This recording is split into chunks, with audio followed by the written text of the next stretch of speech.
So, but yeah, it's totally understand her.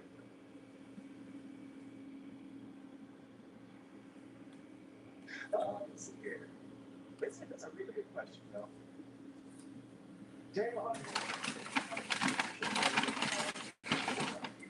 hey, look, that's a 26 patch. You said you picked up my 6 patch. Keep up the great work, guys. 6 hours to go. What's it always ridiculous? Get the whole charge.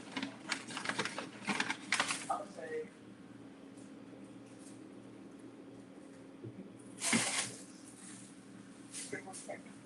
What this is definitely Starship launch.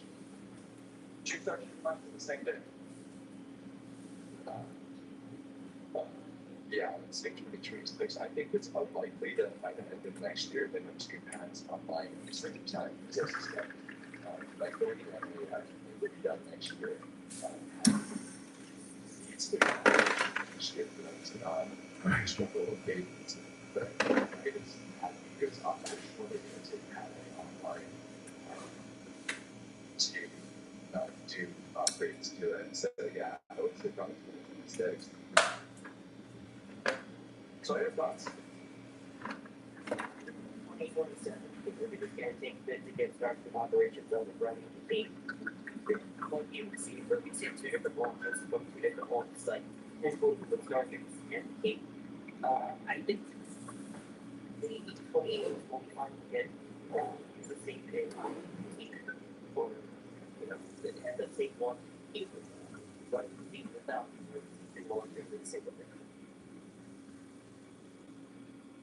I can't wait. Anyone else can't wait for a launch? Thankfully, we're getting some activity at the tank fire. Looks like the vaporizer will see some condensation there from the tank fire. Excellent. Excellent. That's exactly what I want to see at this point in time. Thermal conditioning everything, getting the tank farm ready to supply the rocket with thousands of tons of methane and liquid oxygen. What is it, like 4,000, 5,000 tons? It's insane. Yeah, that is literally under now. Well, 35 minutes. I still that the fuel load for Starship is about as fast as the fuel load for Falcon Heavy. It hurts my head. There's no universe in which any company develops a new thing that's way more complex, way bigger, and way more groundbreaking than their previous thing, and then it is able. I don't know. It hurts my head. Well, Wendy in our back channel is saying it's about 3,900 tons of LOX and 1,100 tons of LCH4, which is fattening. Metric tons, I believe, if I'm not mistaken. M tons. Or is that just a typo, right? Either way. Well, per pound. Yeah, no, it's metric tons. Thank you. Big thanks for the store purchase. Gino Walpa, thank you for the support there. They said, could a carbon fiber cable could drag the outer limits for an Earth to space elevator? Carbon fiber is not strong enough. Space elevators are full though, because they have materials that are able to make one, but not carbon fiber, unfortunately. You'd like carbon nanotubes or something. It isn't there. Ian, thank you for grabbing a t-shirt. They say, good work, y'all, from UK.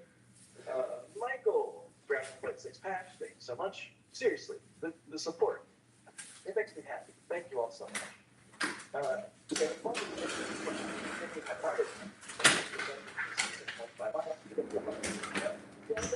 Watch us. If you don't, watch someone else.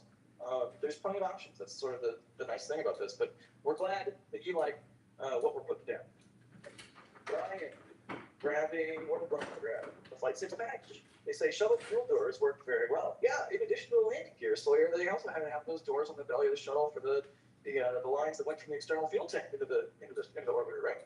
Exactly. When we were talking about potentially protecting catch mechanisms for the ship, after the external tank was separated, there were doors that would close up and protect where the fuel lines were running through the vehicle. So that is a very big point. But closed in order to get something closed through so they can stack it. So neat. Thanks for grabbing Flight 6 back. We say, go Flight 6, win! Bruce Rose 10 Ring 1911, thanks for coming to Capcom member. You get Discord access. I keep saying that. Capcom level above. The Discord is awesome. There's a game channel. There's a food channel. There's a makerspace. There's a channel for like every rocket and company and everything you could possibly want. It's amazing. So check out the member Discord if you come in at Capcom level above. It's an awesome place. Also, every now and then we all change our names to various versions of our names, like Pork Mantu with word crab. And then everyone posts crab gets for like 2 days straight. And then people walk into the store and like, what is going on here? And we're like, crab up. And it's just chill. Trust me. I know that makes no sense, but trust me. Dynasty Army, thank you for the super chat to say, what tech is usually used to coordinate the move of the chopsticks with the location of the booster during attach? LiDAR, high frequency radio. Thank you, NSF. Trevor, do we know any specifics about this? Yeah, so we know that there is some communication between the two, but it's, I think, primarily just state estimation on the vehicle side, where they have radar, GPS, and I'm sure a bunch of other sensors to get a good position, a good idea of where it is in space, and then it figures out from radar probably to where exactly the tower is, and was able to hit it accurately enough for a catch, which is pretty incredible.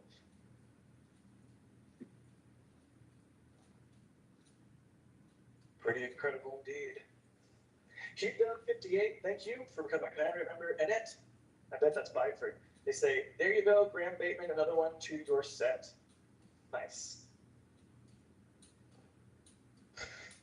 All right, let's do some more questions. How about, does that sound good, Trevor? Does that sound good, Sawyer? Sounds good to me.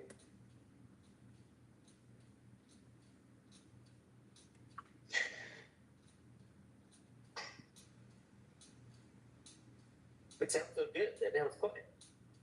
I'm trying to find a really good question. That TS Stepner 13 is asking, at what point does the fuel in a rocket engine vaporize? I know the propellants are not much colder than their condensation points. Is the energy put in with acceleration enough to do it? Trevor, go. So that's not true for SpaceX's vehicles. The propellant is stored a good amount under its boiling point. So like, for example, I think the Falcon, the liquid oxygen is about negative 210 degrees centigrade. I think boiling point is like negative 200, something like that. Don't quote me on the exact numbers. But the point is, they do chill at a good amount under that the boiling point. And what that does is it makes the propellants more dense. So when they become a vapor is different based on the engine cycle.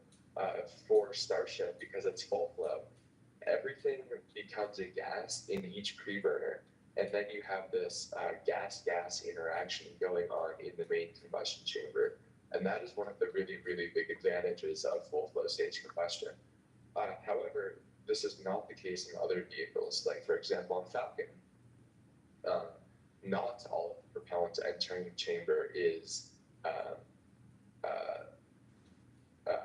gas. I can never remember if they chill the nozzle of RP1 or LOX, but the point is, one of them enters as a liquid in the main combustion chamber and the other enters as a gas. So therefore, they don't have everything is not a gas until it is ignited in the main combustion chamber. So it depends on the vehicle.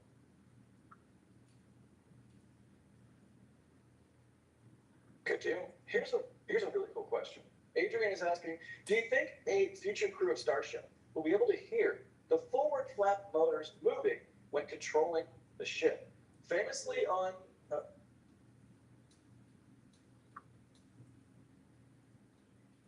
Did we lose Jack again?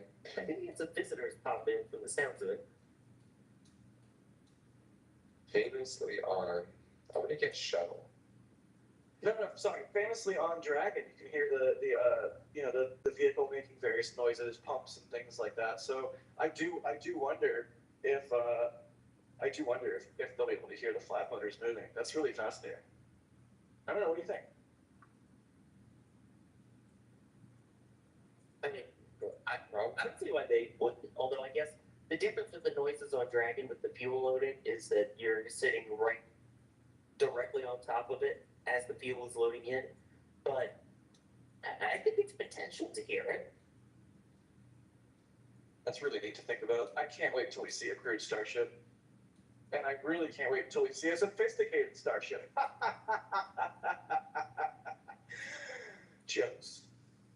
Yes, that's so funny for it to play. Oh, you're one to talk. I know. Looks like there is a train of vehicles leaving the launch site there, and really just leaving Starbase proper. This is a shot from our river lot, that upper right pip picture in picture. Oh God, it's like a.m. in the morning. In the picture in picture, you can see a whole bunch of cars leaving. That's a good thing. It's just probably clearing out the production site. Stop Looking 9 is asking, what do you think SpaceX will do to Booster 12 transport stand-wise? They probably need to free up the stand. So where do you think Booster 12 will go after that? Scrap. Yeah. I hate to say it, but although it would make me very happy if they stuck it in the rocket garden next to Ship 20, just so that we have a version 1 booster and a version 1 ship, and they're just, sort of there and good to go and beautiful. I mean, it deserves to be in a museum, or it deserves to stick around, right? Yeah. What bugs me is the fact that there's a chance that they will scrap Booster 12 before Ship 26. I hope not. I will be furious. I will be livid. I hope they save it. I hope they save Booster 12 and Ship 26 eventually disappears, but I don't want to hold my breath on that. Here's a thinker for y'all's noodles out there. Stephen Lewis is asking, why will Starship have to fly 100 times before crewed, but SLS is crewed on the second flight? Is the SLS too costly to test fly? Is this safe? It's very different methods of developing the rocket, right? Also, SLS, of course, based on shuttle hardware, which is flown many times. But it's a fair question. It's a good question. I just think the Starship is about as many times as Falcon will fly this year. That's wild. But I think it just comes down to there's so many things about Starship that are novel that we all expect. There's going to be a lot of shakedown flights before they put crew on there. Most notably the belly flop and then flip and landing burn. That's just not. When you have a heritage of every human space vehicle either coming back under chutes or under wing, and then you have this crazy third thing, which is brand new, you're gonna want to quantify the risks. You're gonna want to explore all the edges of the envelope and make sure you understand control authority and everything, just so that you can safely have humans come back to Earth. Yeah, we've launched plenty of crews on capsules. I mean, even SpaceX does that now. SRBs, we've seen them used with crew. Obviously, the giant orange fuel tank, also hydrolox, the hydrogen and liquid oxygen. We've seen that used prior. We haven't seen a crew vehicle yet that's used methane as well. We haven't seen a vehicle that does a flip and burn to try and land and then be caught upright. We haven't seen vehicles that are designed to return to the exact launch site, not just a pad nearby or a runway nearby. There are so many things that have never been tried before that it's not like we can use past data as a starting point. Yeah.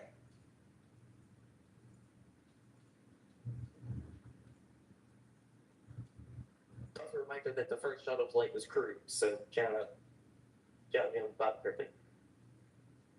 Acts of God interspersed with continuous miracles, or something like continuous acts of God interspersed with miracles. I always butcher the quote, but that's like the best quote in all of spaceflight, except for maybe one small step. Let's see.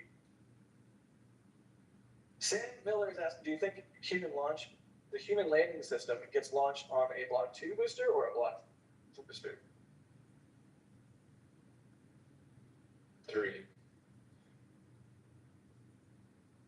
Okay, would you care to elaborate, Trevor? Why 3? It's like the opposite of an Alex answer. We should require Alex to give some answers like that. No, I think it'll probably need the performance because I think Elon said that the current version of Starship could only place about 50 tons into orbit, which is, I mean, a lot, but like also not a lot for a vehicle of this size. So I think they'll need some of the further optimizations. And that includes probably the Raptor 3 engines, which I guess we actually don't know if it's going to be on booster 2 or 3. But now that I'm rethinking this, I'm thinking probably it could be 2. And I was thinking ship, and that confused me. I don't know. I could see it being either.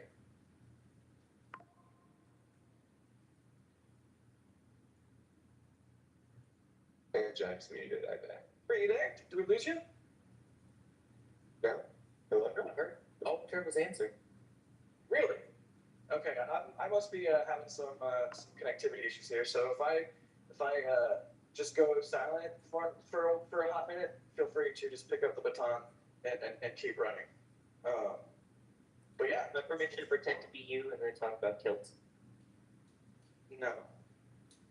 Sawyer, I backfire.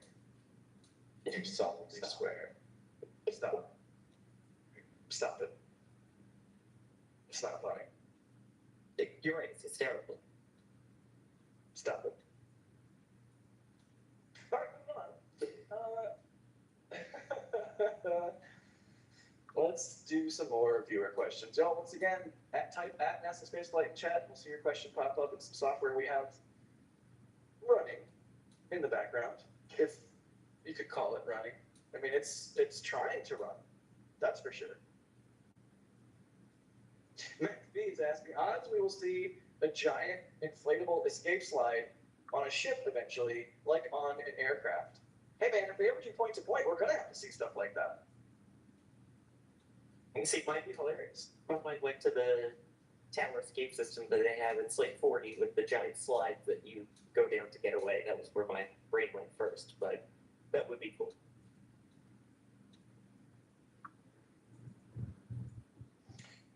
More questions.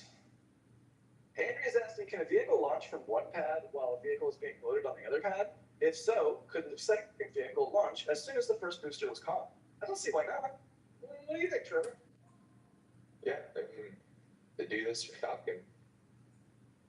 Very rapid turnaround between different launch pads.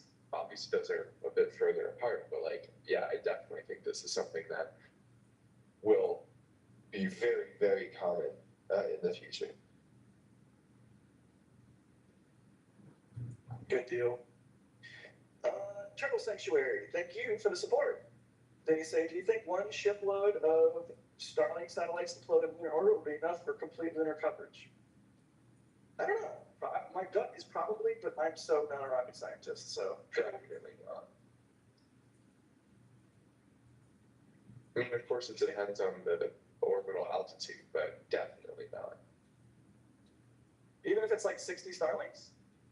Yeah, it's really not that many. But the moon is small. It'll also depend on what orbit they're placed in, right? Actually, you are right. The moon is kind of huge. Yeah. And yes, you're right, Sawyer, what kind of orbit they're in. Good. That's a good question.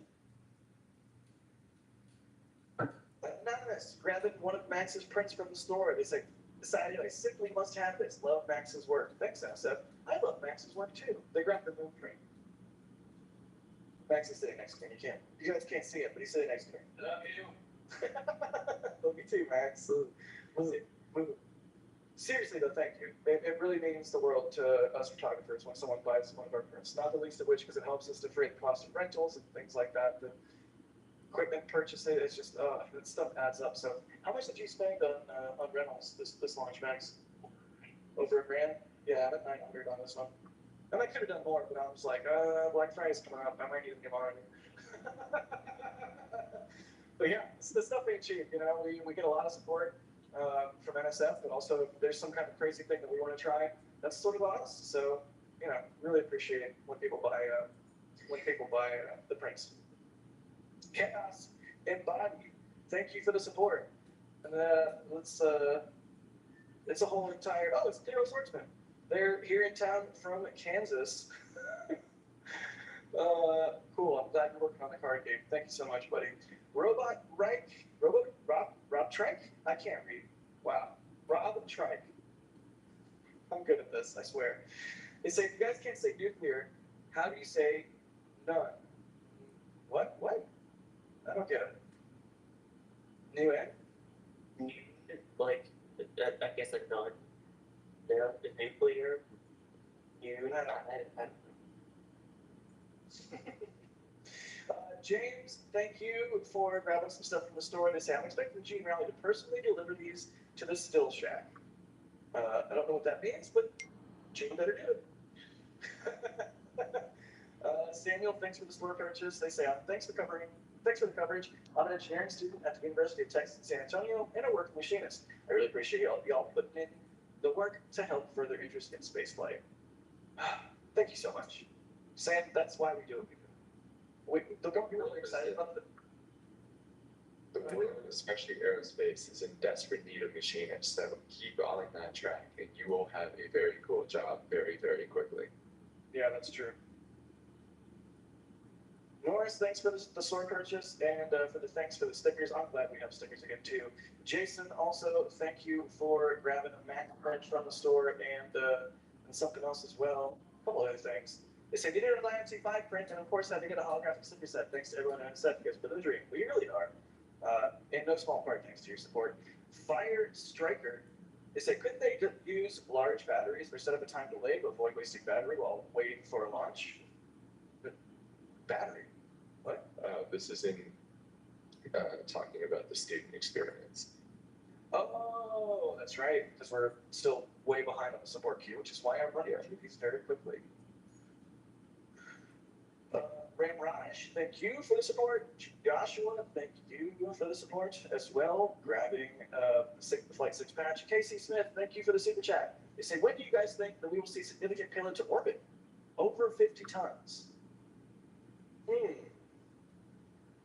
I don't know. Significant payload to 50 tons. You know what? I'm going to say next year. Triple, what do you think? Yeah, I think probably. I think probably next year. So yeah. I think once we get booster version 2, I think booster version 2, chip version 2, that's when we're going to get the full tonnage to orbit. Yeah. Well, by the way, it's very soon. 2025 is going to be an amazing year for Starship, especially if today's flight goes well. I cannot underscore that enough. I'm so excited for all the milestones that we're going to hit in the upcoming year. I just feel like it's going to be SpaceX on the gas and just rapidly accelerating this program in the directions they need to in order to be able to fulfill their Artemis contracts with NASA and make humans a multiplanetary species, which will be a treat. It's going to be a good year. It's crazy. This year, right, SpaceX has, I estimate SpaceX has put about 14, 15 tons into LEO, or into orbit. And eventually that could literally be 10 Starship launches. Wow. That's hard to even think about. Or wrap my head around. Yeah. We're in for exciting times. We are indeed. Jake French, thank you for the support. They say, have we ever been told of the engine out capability in a landing burn phase? I know we saw one engine go out on Flight 4. Love the work, go SpaceX. I don't recall anything specifically about engine out on landing. I think if they lose an engine on landing, it's bad news, but I don't know that for sure. Anybody, any thoughts? Anybody else? booster ship. Because booster, they have plenty of margin, right? On Flight 4, they had an engine go out during the simulator, during the landing burn, and they still were within that half-meter accuracy that Gerstenmaier talked about. For flight, or for ship, we also know that they had a little bit of engine out capability where we saw this in the suborbital test program where they down select to from 3 engines to the healthiest 2 and then down to the healthiest 1 for landing. And SM-15 actually landed in a off nominal configuration. So ideally they had an engine problem and they weren't able to use the ideal engine configuration. So yes, both ship and booster have engine out capability on Starship, unlike on Falcon.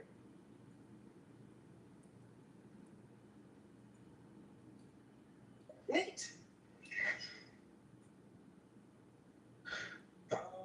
Let's see. One more question here. Cornell says, when Shotwell specifically mentioned they started to look beyond Mars, when could we see the first landing of Starship on one of the moons of Jupiter? How long would it take to get there? Ooh, I don't know about the how long. Probably long.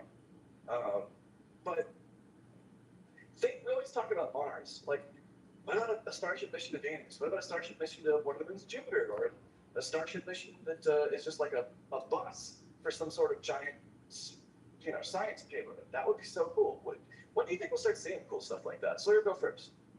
I mean, we just saw Europa Clipper launch to Europa, what, a month or 2 ago from aboard Falcon Heavy, and that's going to take 6 years. I know that had been in the original SLS plan, we were talking 2 years, so let's assume that the 2 years for Starship. I think we're still a ways out. I think the priority, especially for SpaceX and NASA both, is get that lunar program going and then get to Mars. So I think we're still over a decade away from even considering potential additional crew missions, but I could maybe see it launching a larger probe to some of those locations aboard Starship in the future.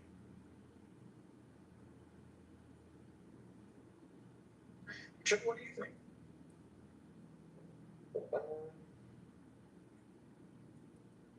I really have no idea, probably. I think that's a long ways out. SpaceX's goal is Mars. I don't see them. I don't really see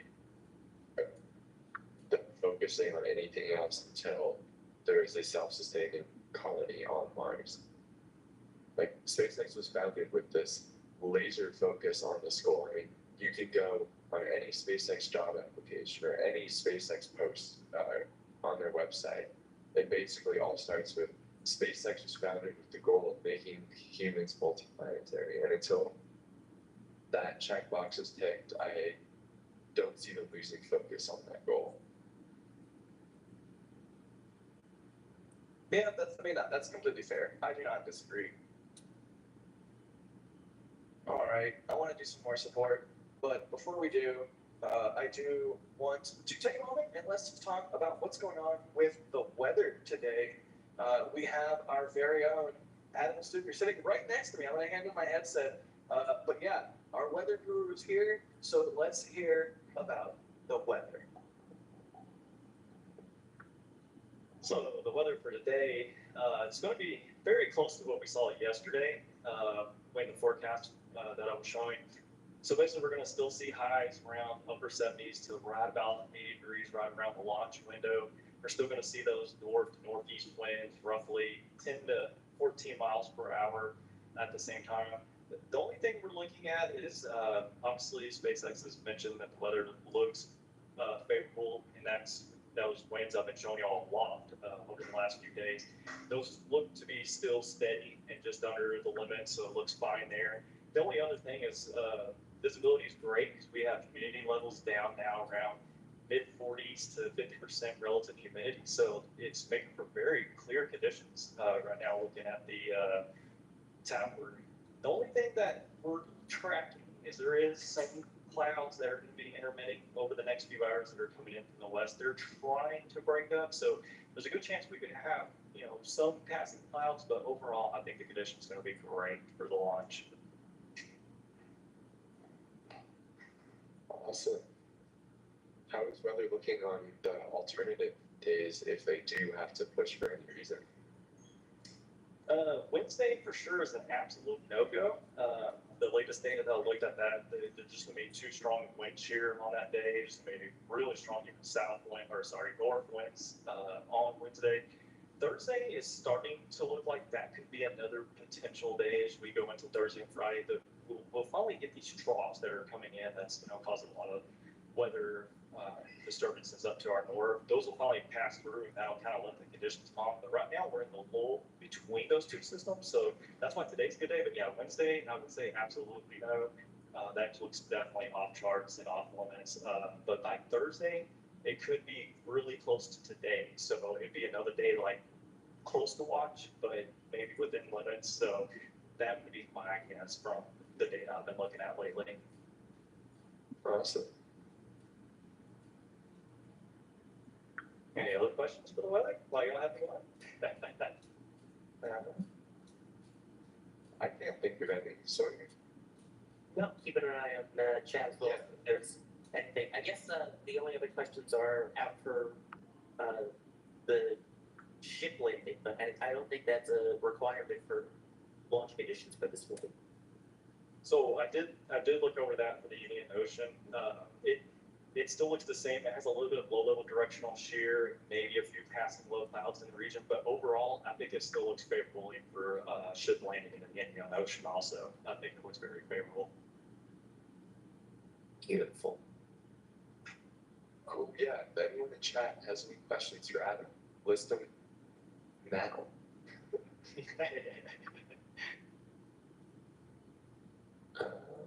Looking through, pretty much answers most of them. Yeah, you're sticker on that one, so I try to make sure I get it down all the goods with the weather from the ground all the way up. So awesome. We're gonna hand it back over to Jack, and might come on a little later among these clouds, a little closer, and see what the conditions would be closer to the launch window. Well, actually, there is one question for you from Jeannie wondering how the winds are comparing to yesterday, given that they pushed from yesterday to today. Oh, definitely. So yesterday, it's not so much the ground level winds that was a difference. It was more the upper level winds. There was a lot of directional wind shear yesterday in the upper levels, and the directional shear itself has come down a little bit, and so that's why today is a little bit better than yesterday would have been. And EJ's asking, what about vertical wind shear? Yeah, so vertical wind shear, yeah. So we have two different wind shears today. We have one at the 0 to 3 kilometers, which in the past, my forecasts have been showing that low level. That's where the winds are changing with height. So that's where, that's where we're more concerned of when the booster comes back. We want to, make sure that it's not getting pushed all around too much when it comes back for landing. Also, when the ship launches, you don't want a lot of vertical winds either. And then in the upper levels, we have what we call speed shear, which is just the wind speeding up as you go up with altitude. But every time I look, it's only been like 15 knots every 1 kilometer change. And so that's not a dramatic change for each kilometer. So that should be within threshold before the rocket too. So everything's looking pretty good. Awesome. Thank you so much, Adam, for the update. We really, really appreciate this. No problem. Handing it back over to Jack. Thanks so much, Jeter. Really appreciate it. Always good to get some expertise in the studio and hear what's going on with the weather, especially for Starship, because, again, this isn't the Cape, this isn't Kennedy, this isn't Vandy, where there's a weather officer that says, this is the percent of violation, etc. Oh, you guys, oh, buddy. Yeah, you see what I'm saying? Are you okay? The tank farm has chosen a new pope, and it is Ship 31. Apparently. No, that is the. Oh, white sky for black sky. Wait, there's. I do not actually remember. What sport league is this meant? Yeah. The vent that we are talking about, if you look basically right to the left of those rectangular gray chillers, that is the Pope vent, and that is sort of right on schedule for a sort of tank farm chill down procedure and fuel loading and all of that for a opening of the window launch right at 4 p.m. So this is excellent. This is exactly what we want to see, and yeah, good. Just a good sign all around. We have the old Pope vent activated. Hooray! I would love to know what that vent's name actually is. It's probably something really like not that exciting, like an acronym that's like Tank Farm Chill Out Vent 1 or something. TVC 1, I don't know. But yeah, Pope vent active. Hooray! SpaceX is usually more creative than that. Right. Usually. Unless you're talking about Starlink group names. Or Starlink shells. Yeah, John, we did get an interesting post from Elon on X a few minutes ago. Someone posted the chart that he had had at the all hands meeting earlier this year, and he was just giving some updated numbers for this flight. He said the liftoff thrust is about 7,500 tons, or about 75 meganewtons, and the mass is about 5,000 tons on this flight. The tanker version of Starship B3 will weigh over 7,000 tons. So that's, to me, shows that they're probably running Raptor 2s on this flight at full throttle, which they have not in the past. They've been a little under full throttle. And that also means that this thing should leap off the pad with what a thrust to weight ratio of about 1.5 or something. Yeah, 1.5. So this will be an exciting launch today.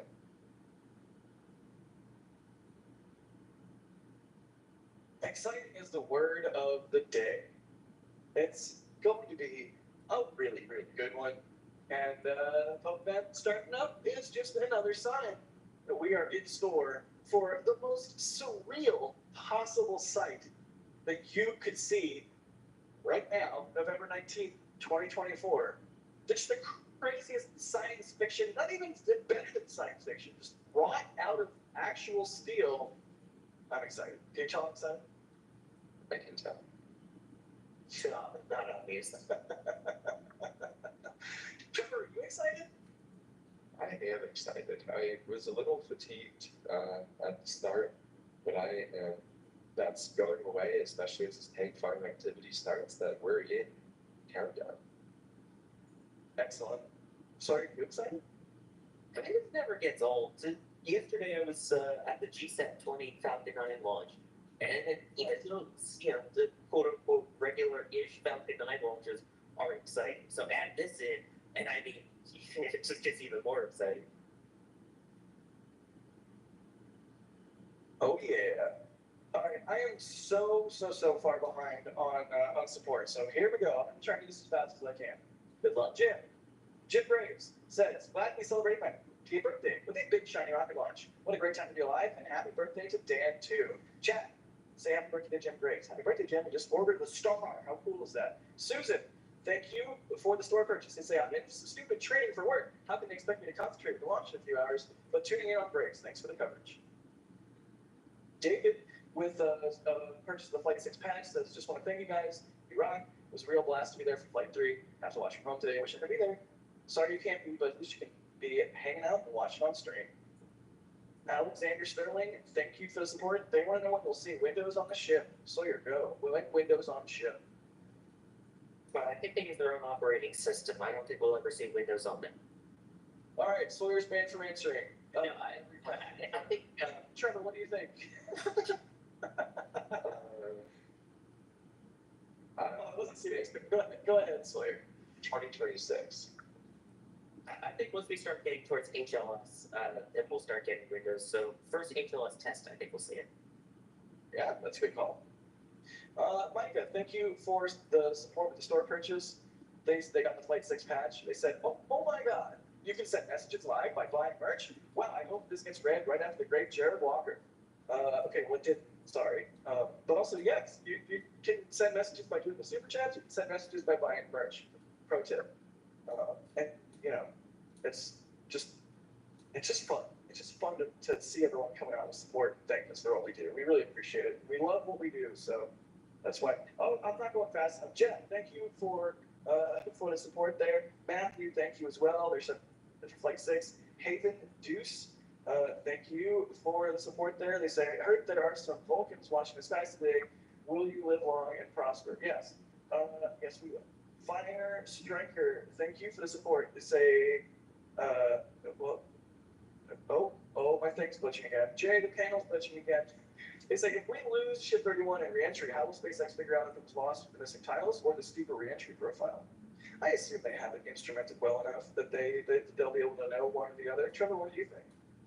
Well, the steeper reentry profile is only the case for the final bit of the descent. So I think it would be pretty easy to tell. Plus, they have so much sensor data, and thanks to the amazingness of Starlink, they are able to downlink it even in the typical Karm's blackout. So I think it would be pretty easy for them to figure out.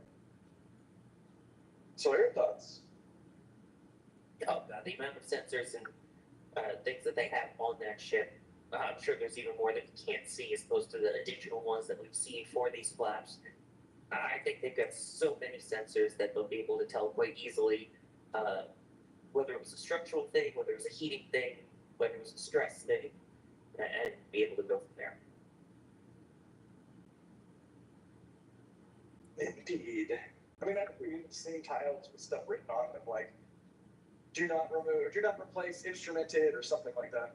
But look, the helicopter's back. Yay. Let's get them some more gas.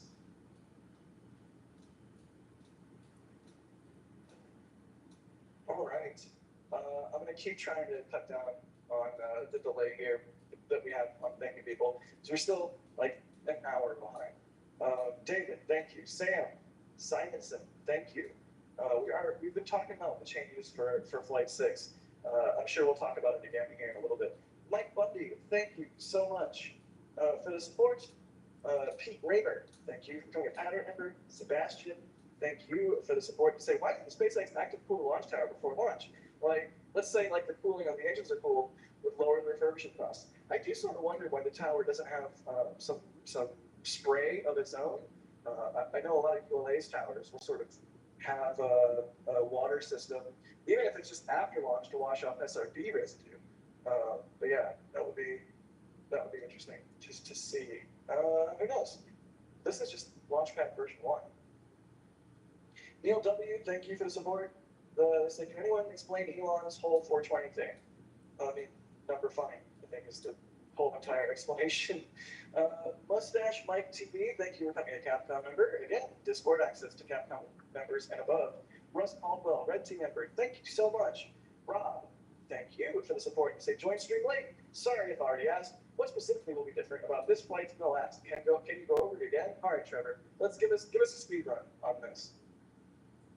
Okay, on ship, they will be doing the in-space Raptor relight burn. They will be doing TPS testing. As you can see, the ship looks like a penguin and had a large amount of its TPS removed. They will be changing the angle of attack during the tail end of the reentry, and the ship will be splashing down in daylight. On the booster, they will be doing a more aggressive catch profile, so it will be a faster deceleration, hopefully saving some propellant, and that'll probably mean it will be a little bit harder of a catch according to Elon. And they have new procedures to remove propellant and FTS from the booster if it is successfully caught, and some general reinforcements and thousands of other small changes that we don't know of. Thanks, Trevor. Joel, grabbing the patch. Oh God, the panels is so very broken. They say maybe the ship will be seen from Florida at sunset. Thoughts? That would be epic. That would be so cool. I know why. So I have my scope let us try and view it from Florida. So we'll see what they get. Neat. That's really neat. Michael from or go to store purchase. They say watching from Margaritaville. Let's go. Nice choice. Ben Creasy Vision. They say how many Falcon 9 boosters have there been? How many are active? Trevor, go. They just shipped B1092, if I remember correctly. So there have been like 90, call it 95, give or take, boosters. Because a few of the B10 series have been test articles, and then there was, of course, the B000X naming nomenclature for the first few. So give or take 95 Falcon boosters, and I believe about 12 of them are active. I can count if you really want me to. I do. It is 1, 2, 3, 4, 5, 6, 7, 8, 9, 10, 11, 12, 13, 14, 15, 16. But some of those are Falcon Heavy, so they're not super active. So they have like 12-ish active boosters. Good deal. Thank you, Trevor. Everett, with a store purchase, they got the Flight 6 patch, looks like. They said, will you be doing more Starship Flight 5 patches? I was at work on the bus and wasn't able to get one. Is it only one I'm missing? No, sorry, man. But we do have stickers. Didn't we release the stickers with of all the things? Like those don't go out of stock. We can only do what we can do. And when the certain flight stickers go out of stock, they are just out of stock. Sorry. Anonymous, thank you for the store purchase. Matteo, thank you as well. They say can't wait for the launch as always. Excited for a second catch attempt. Yeah, I think we're all very excited to see that catch attempt, especially on harder profile. I want to see an explosion. Obviously, I want this program to progress as rapidly as possible, but I want to see an explosion. I love explosions. When nobody gets hurt, explosions are cool. And really, it'll be like the smallest teeny little speed bump. It won't even be a speed bump. It'll be like when you're driving down the road, you drive over one of those reflectors on the double yellow line, so it's just like, that's it. It's all, it's basically what we care. I would hope. I hope it all works. Just saying. No, I want it to blow up. Let's get some fire here. Okay. Man, I'm still 51 minutes behind on support. I'm gonna keep trying. Joshua, thank you for the support here. They say in the future, will SpaceX collect retired and damaged Starlink satellites in a Starship, land and refurbish the satellites for future use? I don't know. The satellites are meant to be fully demisable, so I think re-entry is currently the thinking there. Jeff Wolf, gifting 10 Red Team memberships. Thank you so much. Anonymous, thank you for the store purchase. They're excited for launch 2. They're excited for launch 2 in a row. Fingers crossed. Much love from Edinburgh, Scotland. Wayne Edward, thank you for gifting a Red Team membership. Michael, thank you for the store purchase. Doug Ramsey, thank you for gifting 10 Red Team memberships. That's remarkable. Everyone's gifted a lot of memberships. If you get a gifted membership, be sure to thank the person that gifted it to you. And if you're wondering why you haven't gotten one and you think you should because you're active in chat, then make sure you have that setting turned on. Daniel Hogbin, they say, Jack, when more Jack and D Excellent Adventure Road Trip member stream? Thank you guys for everything you do. D, when next member stream? Soon. 6 p.m. Yeah, that was so fun, wasn't it? It was so much fun. Pending regulatory approval for the next one. Yeah, true. For those of you that don't know out there, right after flight, was it flight 5 or 4? Right after flight 4, my brain's a mush. Right after flight 4, D and I drove straight to New Mexico to film and stream Virgin Galactic's last flight of their Unity spacecraft, and then we immediately turned around and then drove right back to Starbase. And then D had to drive back to Florida, but the drive to New Mexico and the drive back from Mexico were done as members streams. Sort of ephemeral, one time only, kind of you got to be there sort of thing. But those were, if you were there, those were good ones. All right. Let's see what we got here. Doug Ramsey, gifting 10 memberships. Thank you. Daniel Hoffman. Oh, I already did, Doug. The panel is broken. All right. You know what? It's question time. Joe is asking, do you think Earth-to-Earth Starship travel will actually be a thing? Trevor, what do you think? Yes, I do think it will eventually be a thing. Do I ever really see it replacing like standard air travel? No, not really. Um, I think customers have been, the industry has been very clear in the past that customers will pay for or prefer cheap and comfortable ways of getting from point A to B over fast and less comfortable ones all the time, right? That's the main reason why the Concorde failed, or one of the main reasons why the Concorde failed. So I definitely see it being a thing, but I don't see it being the massive commercial thing that Elon and SpaceX have talked about in the past. Sawyer, what do you think? Until we get supersonic transport aircraft that people feel comfortable flying over land with, I don't think we have any shot at the point to point. I know they're working on, what is it, the F-59, I believe, and you've got Boom working on theirs, but I don't see it happening until anything like that becomes mainstream. Yeah, that's fair.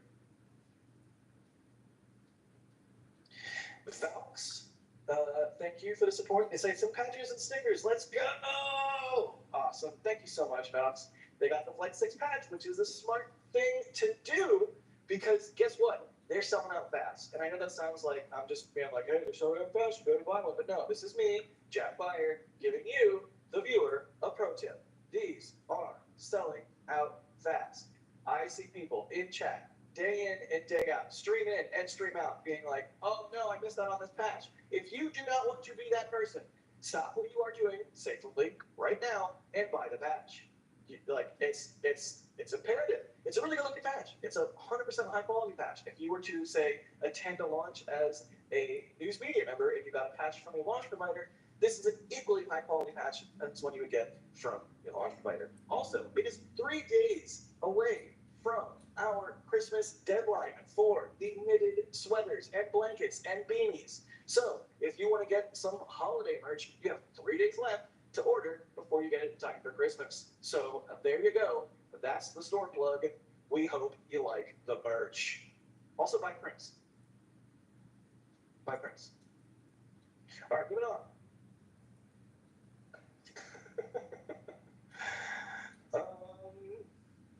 Chris is asking, how about a Starship with chopper doors painted like Bullet Bill from Super Mario Brothers?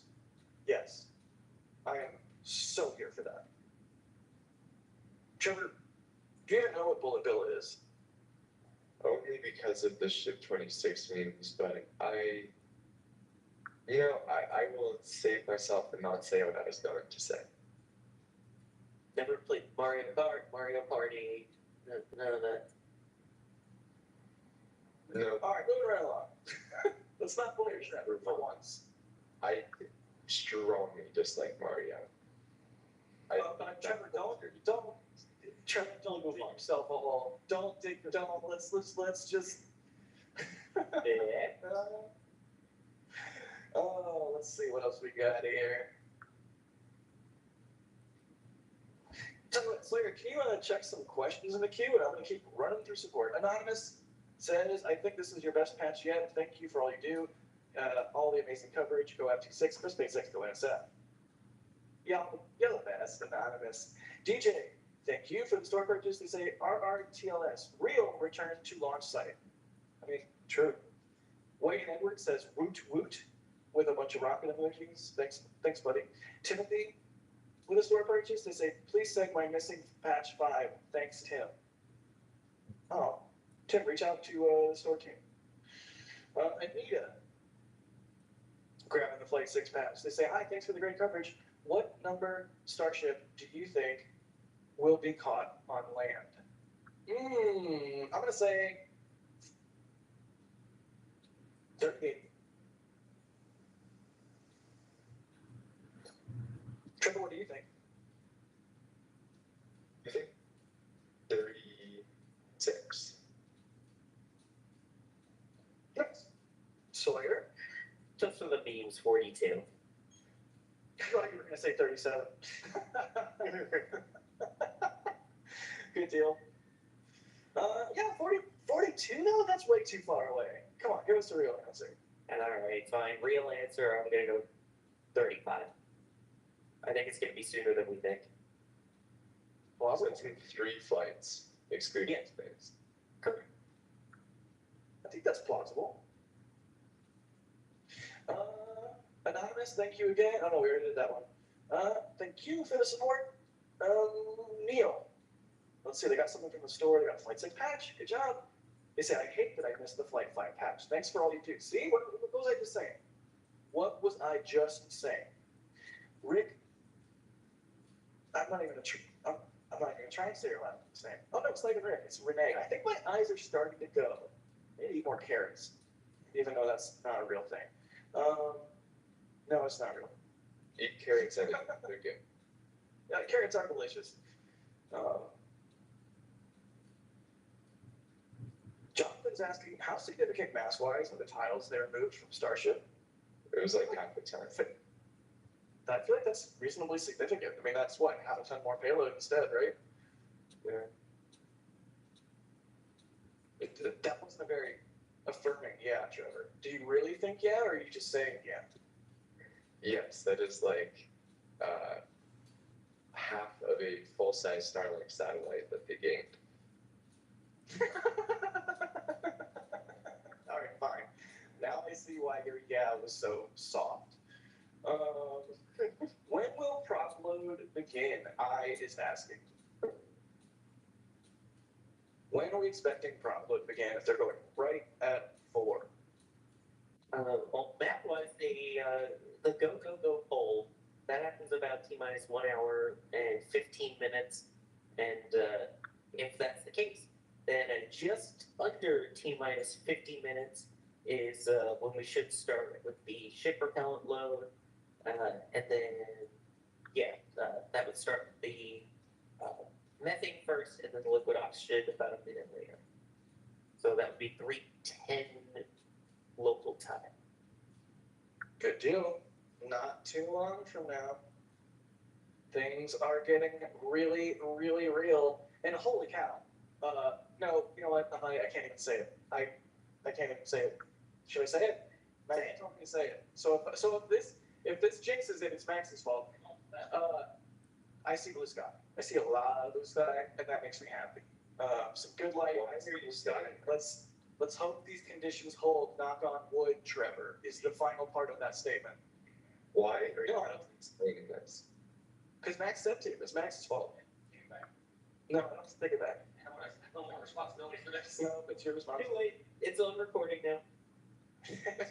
Like, or when I said to a friend, like, oh, the fog is starting to clear. Yeah, So the Trevor got it. it's Trevor's fault. Meaningless, thank you for the $50 super chat. That's outstanding. They say, Jack, I have a print of your aerial shot the first time 2 starships were on suborbital paths. I can't wait until we have 2 full stacks next to each other at Starbase. Any predictions on when they will have 2 full stacks? Sawyer, what do you think? Well, I think it's still going to be a bit till they get the pad done, but I wouldn't be surprised the second that pad B is ready, that they go for the 2 starships on it, a la STS-125 400.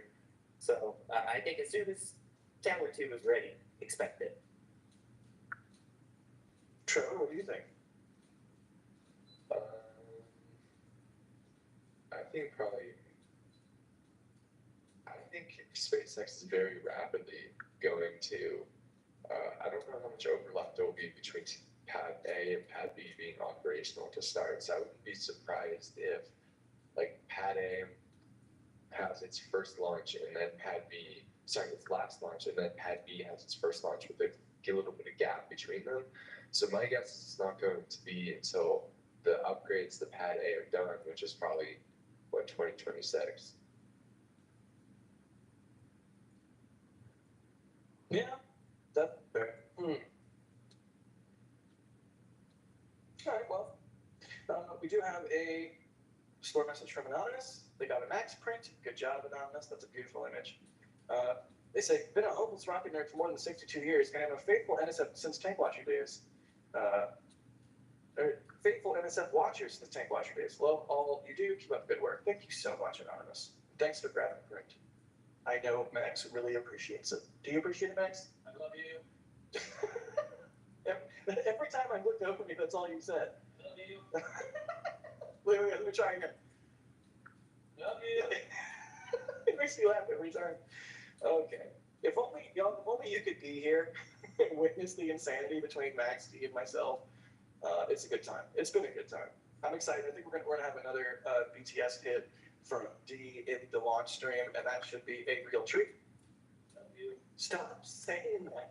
Well, hopefully, These takeout streams bring you that much closer to being as if you were there. Indeed. Hopefully they do. We like to have a little bit more fun on the stakeout streams. Speaking of, the launch stream, I believe, is coming up here in like 15 minutes or so. So hold steady, and we will be transitioning from the stakeout to the launch stream proper, slowly but surely. But keep an eye out for that. Get your blink, click, and finger ready, or hopefully YouTube just redirects you appropriately. Y'all get to get rid of us. Yep. Everyday Space Nerd's asking, have we seen any signs of a version 2 booster? No. No. Alas. Not yet, anyway.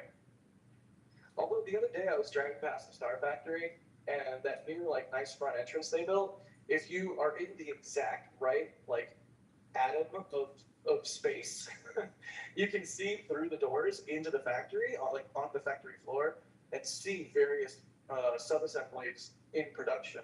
And I was able to just barely see the bottom ring of a booster. At least that's what it looked like. Because you know how the bottom of the booster has all those ports on all the vents around the circumference of it. It was just a single ring with a whole bunch of those valves on it in that same manner. I was like, oh look, a single booster ring. That's weird. Usually we only see those, after they're already welded to a barrel. Oh, and Webby in our back channel was saying it looked like a landing tank. Maybe it was a landing tank, but it could have been. That could have potentially, maybe possibly, been the first booster block to do thing, but we don't know. Probably won't know.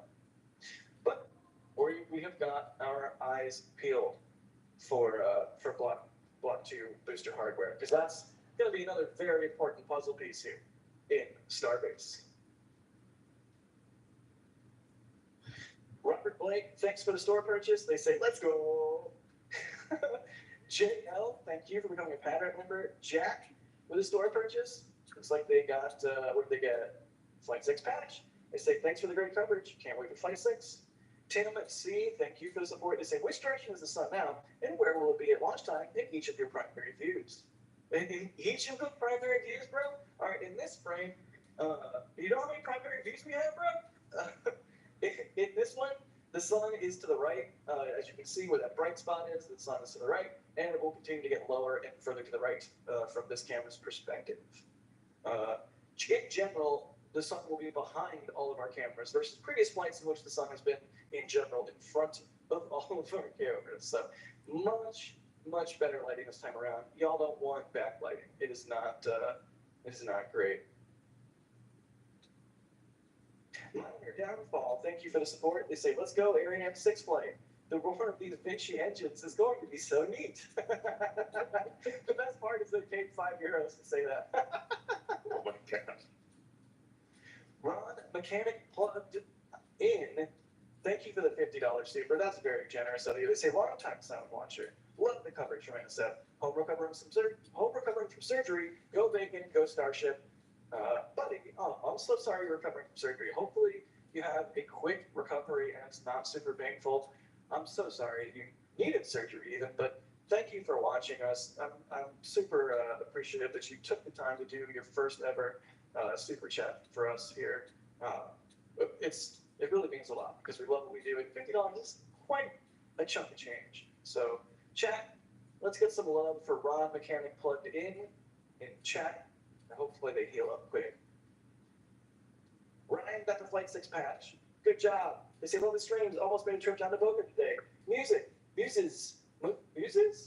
Becoming a Red Team member. Jason, getting the Flight 6 patch. They say 6 on 6 for the patches. Go Starship. After all that, you guys are coming out with so much support that I'm still 45 minutes behind.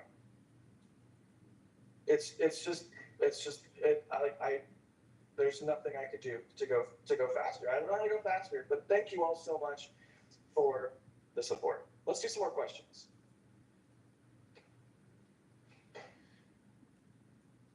GMFDB is asking, when do you think we will see the first night launch of Starship? Oh man, I'm so looking forward to this. They continue with, and which levels of brightness do you think it will give on a scale from Falcon to SLS? It's going to be sub-Falcon. That's my guess, because Methalox is not a very bright flame compared to Carolox. So, yeah, that would be my guess. When do you think we'll see the first night launch? Trevor, you go first. Next year.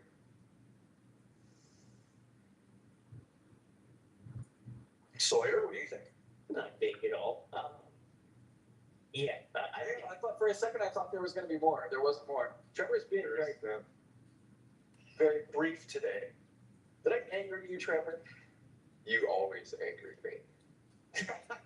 I honestly don't have anything more. My guess is next year, but that's a total guess. Like, I think that we're going to need to see day launches of the ship first, then potentially towards the end of next year we might. And yeah, it's going to be interesting with the Methalox because in terms of night Methalox launches, the only thing that we've seen is Vulcan, although that was extra bright because of the two solid rocket boosters. So I'll be very interested to see Methalox at night. Or well, we had technically relativity, but that was, small.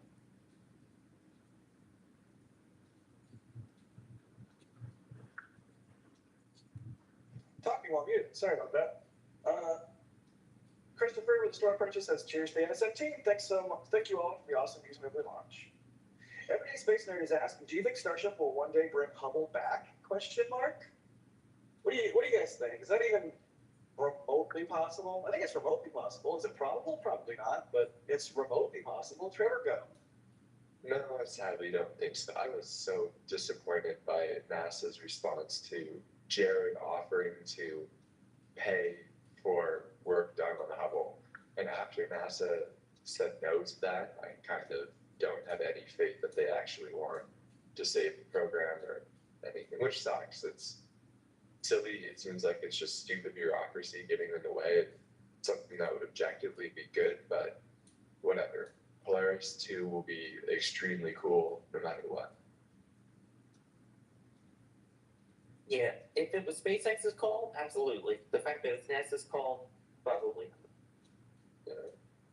Right. It'd be cool though. I'd love to see that thing in a museum. Egg is asking, is the NASA camera observation plane flying today? Question mark. Yes, the NASA W57 is flying today, right, Sawyer? It is.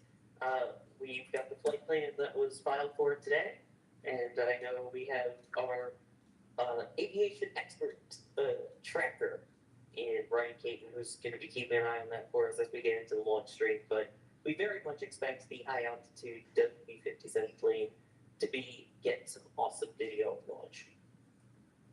You know, I'm so behind right now on everything. I'm not even sure who's operating. I think it's Jay. Jay, I'm posting a photo of the W57 in the OFT Comms channel, and if you could show it on the stream, that'd be great.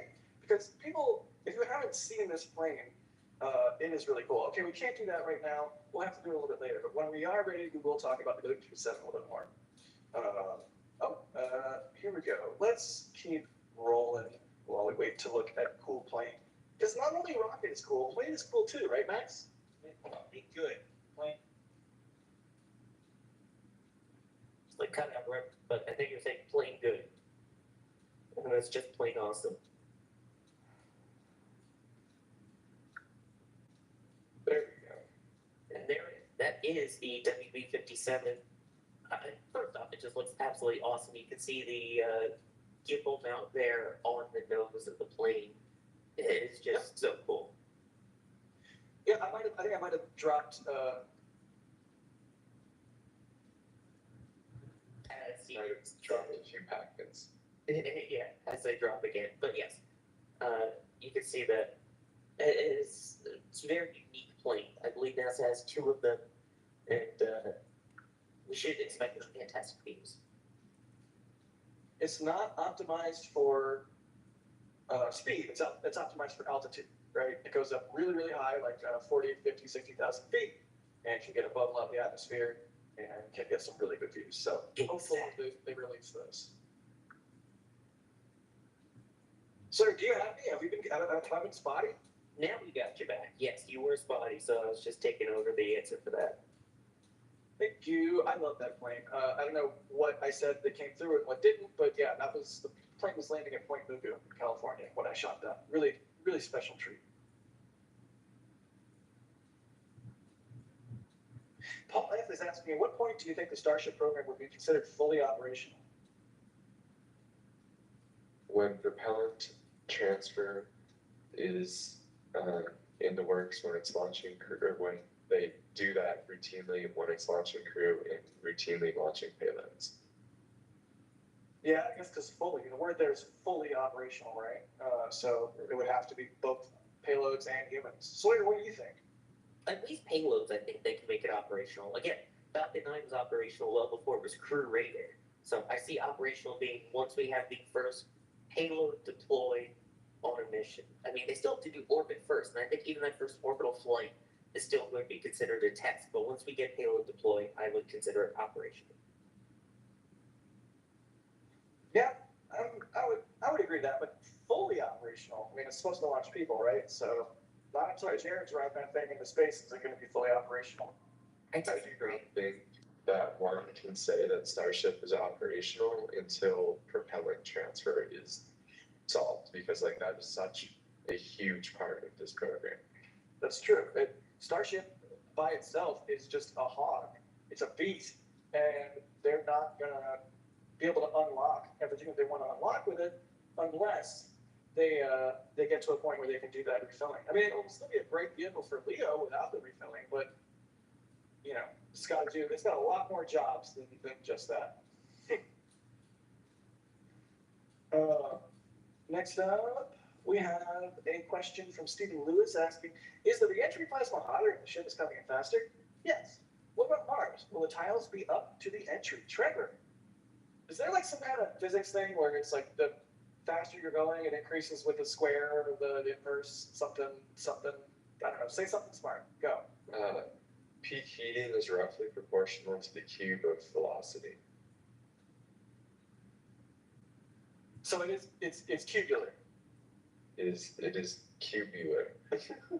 That is a math term, right? Most people would say cubic, but sure. Of course, that's a Californian coming up, cubular. Cubular graph.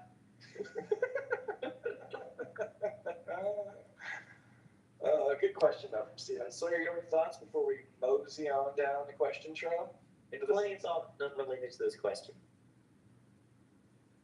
All right, get them all.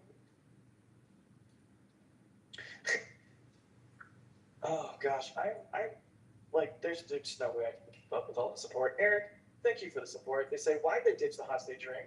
Are they planning on recovering it in the future? Well, they already do recover it.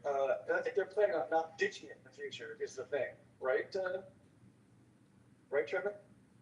Yeah, so this is a temporary solution that they have. They only are allowed to ditch 20 of them into the ocean. And in the future, probably with Block 2 booster, they will have some integrated design where they're able to catch with the hot staging ring still attached. Yep. Starship Junkie is asking, how much margin do the Raptors have for throttling during this specific test? And how does that margin compare to earlier Starship prototypes? Well, Elon did zeke those numbers earlier, right? And it kind of seemed like Raptor 2 would have to be running at full throttle. So That's correct. I believe on like Flight 1, they only went up to like 90% or something like that. So a little over 10% more thrust compared to at least Flight 1. I'm sure they've slowly been moving that number up. And then in terms of the low end, since it's asking me about range, I think that's pretty similar. I think Raptor can throttle down to about 40%, something on that order. Which is remarkable. Like, it's extremely challenging to throttle a rocket engine like that. Especially, I assume, even though I'm not a rocket scientist, a full flow stage combustion engine where both turbines are kind of coupled and sort of everything has to work extra just right. If that makes any sense. Thankfully, SpaceX's prop team is far more intelligent than I am. We're not rocket scientists, we split on the internet.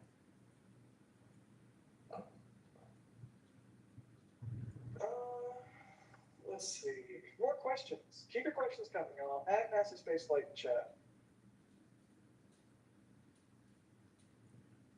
They say, Frankie is asking, is this a new camera position? This view, it looked different. This is a camera on Danger Trailer that is set up at Danger Lot, which is something we get to do thanks to SpaceX being awesome and allowing media to set up streaming equipment at that Danger Lot there right next to where Starhawker's at. So yes, this is a I don't know, it's not new because we've been there for every launch, and I think most of, if not all of the low altitude flight tests too.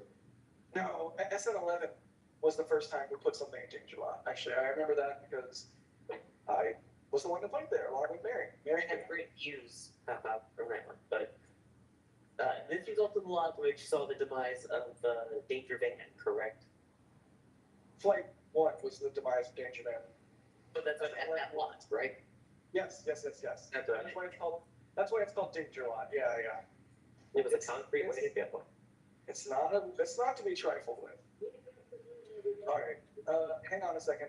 Somebody else talk. Or as Michael Scott would say, I am not to be truffled with. Wow, Trevor with the pop culture reference. This is one thing I know. Yes. At this point now, we get 3.5 hours until launch. The window opens, and so far everything it seems like Trevor continues on track. So what's like the next big thing? The next big thing that we can keep an eye out for here. Yeah. So of course, the upcoming events will all be things with the tank farm that we need to start looking for. So that will be right. You're seeing the poke deck. But then as SpaceX gets closer to prop load, we'll start seeing those recondensers, the hippos, and all of the other tank farm equipment to supercharge that propellant. And then that will start a couple minutes after, or maybe half an hour after all of that. We'll start seeing the OLM and tower vents, and those will be the good indication that propellant load is about to begin. So that's all still a couple hours out at this point, but still we are getting close, which is exciting nonetheless. So exciting. This is going to be a really good launch. Hopefully they're able to successfully get this thing in the air today. Piper, thank you for the $50 super. We appreciate you so much. That's on top of all the other ones you've done already on this stream. I'm trying really hard to make sure I thank everybody, especially the ones that are doing like the high dollar amounts, because it's just so hard to keep up with the support queue, which is honestly a really good problem to have because we can't do this stuff without your support. So thank you. If I haven't read your thing out, I'm sorry. It's just like you guys want to hear us stream and talk about Starship stuff. You don't want to hear me just say thanks for 3 hours straight. I know. So it's always a very tough balance to strike. But I want you all to know, all of you, that we appreciate you contributing monetarily or not. Daniel Fleckenstein, thank you for the $49.99. They say Fleckenstein are at Raptor Roost. Thank NSF. Cool deal. Nathan's, thank you for the store purchase. They say go Starship. Thanks for the coverage. Vidya, thank you for the store purchase. They've been following you guys since SM4. Love the work that you guys are doing. Cheer. Love from India. Thanks so much. Peter, thanks for the store purchase. Got the Flight 6 packs. They say, great packs. Thanks. When do you think they will launch in Texas and land in Florida? Basically never. We'll see though. Anyways, I think that's it for the Stakeout stream. We are going to call it. Thank you, Trevor, for being on. Thank you, Sawyer, for being on. Thank you, Jay, for operating. The launch stream is starting up right now. So let's go hang out there.